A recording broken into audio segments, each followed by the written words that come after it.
Em 1996, a Companhia das Letras publicou o Diário da Corte de Paulo França, organizado e muito bem organizado pelo Daniel Pisa.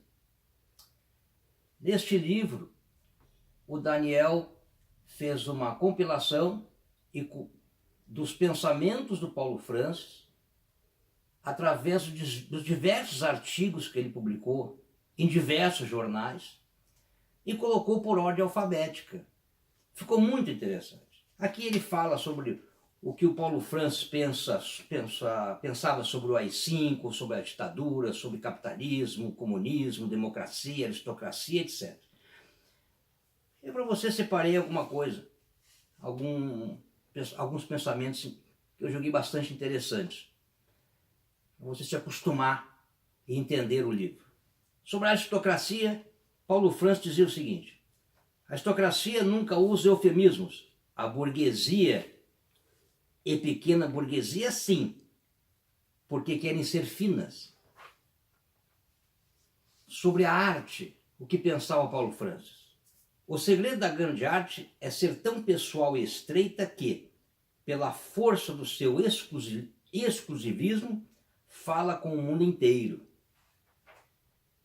Sobre o automóvel, Paulo França tinha uma certa implicância com o automóvel. Ele falava que o automóvel é a invenção mais letal da nossa civilização. E depois, lá em outra passagem do livro, ele fala que ele achava hiper Xangai pagar mais de $30 mil por um carro, por um automóvel. Muito interessante esse pensamento do Paulo França sobre a burguesia.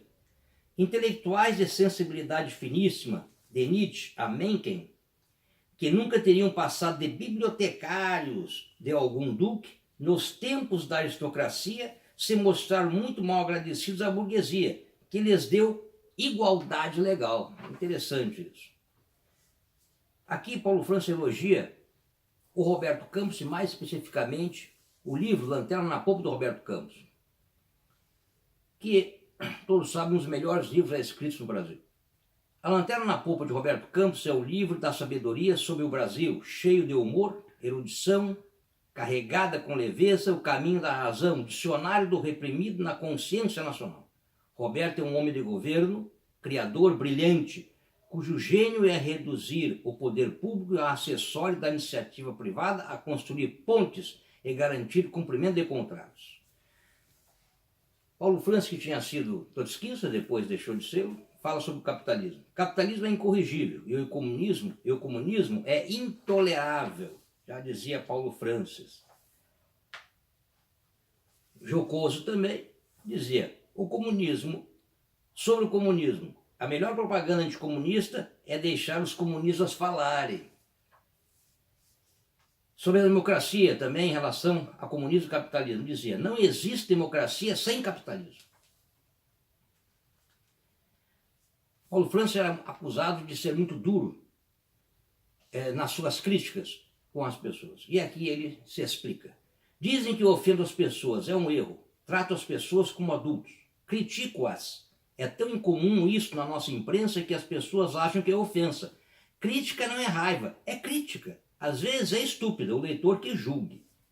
Acho que quem ofende os outros e leitores é o jornalismo em cima do muro, que não quer contestar coisa alguma. Meu tom às vezes é sarcástico, pode ser desagradável, mas insisto, é uma forma de respeito.